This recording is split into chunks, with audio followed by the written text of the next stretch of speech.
আসসালামু আলাইকুম beautiful people's, কেমন আছেন সবাই? আশা করছি সবাই অনেক বেশি ভালো আছেন। Welcome back to my another tutorial. So আজকে টিউটোরিয়ালটি সুপার ডুপার ইন্টারেস্টিং হতে যাচ্ছে, বিকজ আজকের এই টিউটোরিয়ালে আমি দেখাবো কিভাবে আপনারা থাম্বনেল ডিজাইন করতে পারেন।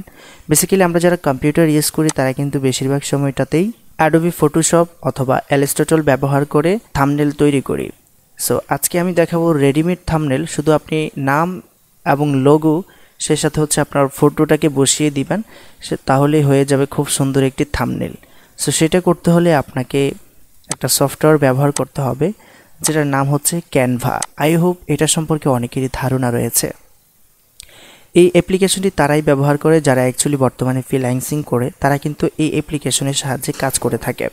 সো আপনার যদি পিসি থেকে থাকে সেক্ষেত্রে কিন্তু আপনি এই অ্যাপ্লিকেশনটি ব্যবহার করে খুব সুন্দর সুন্দর পোস্টার, ব্যানার, সেই সাথে থাম্বনেল সহ বিভিন্ন ধরনের লোগো তৈরি করতে পারেন।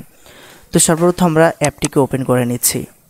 অ্যাপটি ওপেন করার পর এরকম একটি ইন্টারফেস আসবে, অ্যান্ড এখান থেকে চাইলে আপনি সাইজ তৈরি করে নিতে পারেন। তো আমরা সাইজের মধ্যে ক্লিক করব, কাস্টম সাইজ।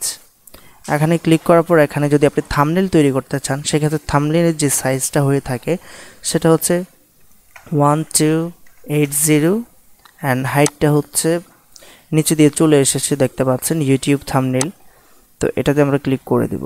ক্লিক করার পর এটা হচ্ছে আপনার থাম্বনেলের ব্যাকগ্রাউন্ডটা, অ্যান্ড এখানে চাইলে আপনি টেমপ্লেট ব্যবহার করে এডিটিং করতে পারেন। তো আমি উদাহরণস্বরূপ এই থাম্বনেলটাকে দেখাচ্ছি। এটা হচ্ছে একটা টেমপ্লেট। তো এটাতে ক্লিক করব। ক্লিক করার পর এটা এখানে চলে আসবে। আসার পর এখান থেকে জাস্ট আপনি শুধু আপনার যে ফটোটা আছে এখানে বসিয়ে দিবেন। এখানে ক্লিক করে জাস্ট ডিলেটে ক্লিক করবেন, এটা ডিলেট হয়ে যাবে। দেন এখান থেকে আপনি আপনার ফটোটাকে অ্যাড করে নেবেন।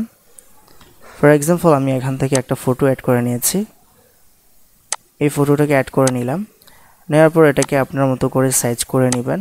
বসানোর পর এখান থেকে জাস্ট আপনি এটাকে চাইলে লক করে দিতে পারেন। দেন হচ্ছে আপনি এখানে হাউ টু ক্রিয়েট লেখা আছে। তো এখান থেকে যদি আমরা ডিজাইন করার চেষ্টা করি, তো এখান থেকে যে লেখাটা আছে এটা থাক, how to create thumbnail. Just আমরা শুধু থাম্বনেলটা লিখব। এখানে আমরা বাংলা অ্যাড করব। কিবোর্ডটাকে চেঞ্জ করে নিচ্ছি। তো এখান থেকে আমরা ফন্টটাকে চেঞ্জ করে নিব। ফন্টটাকে চেঞ্জ করার জন্য পুরোটাকে সিলেক্ট করব, অ্যান্ড এখান থেকে এখানে ক্লিক করে দেব। তারপর এখানে অনেকগুলো বাংলা ফন্ট আছে, যেটা পছন্দ হয় সেটা আমি ব্যবহার করে দিচ্ছি। এটাও দেখতে মোটামুটি খারাপ না, দেন এটাই আমি ব্যবহার করব। দেখতে পাচ্ছেন যে খুব সুন্দরভাবে কিন্তু এখানে থাম্বনেলটা ক্রিয়েট করা হয়ে যাচ্ছে। তো এটাকে আমরা পুরো সিলেক্ট করব। দেন এখান থেকে ফ্রন্টে যাব। এখান থেকে যে কোনো একটা ফন্ট সিলেক্ট করে দিব। তো আমি সুতনি এমজি এটাকে সিলেক্ট করলাম। দেন এটাকে সাইজ মতো করে নেব। খুব অল্প সময়ে কিন্তু আমরা খুব সুন্দর একটি থাম্বনেল ডিজাইন করতে সক্ষম হয়েছি, খুব সহজে এবং খুব অল্প সময় ব্যয় করে কিন্তু খুব সুন্দর সুন্দর থাম্বনেল ডিজাইন করতে পারেন এই ক্যানভা অ্যাপ্লিকেশনের সাহায্যে। তো বন্ধুরা দেখলেন, খুব অল্প সময় ব্যয় করে কিন্তু আমরা খুব সুন্দর একটি থাম্বনেল ডিজাইন করতে সক্ষম হয়েছি। চাইলে আপনারাও এভাবে থাম্বনেল তৈরি করতে পারেন যদি আমার মতো বেশি ব্যস্ত মানুষ হয়ে থাকেন।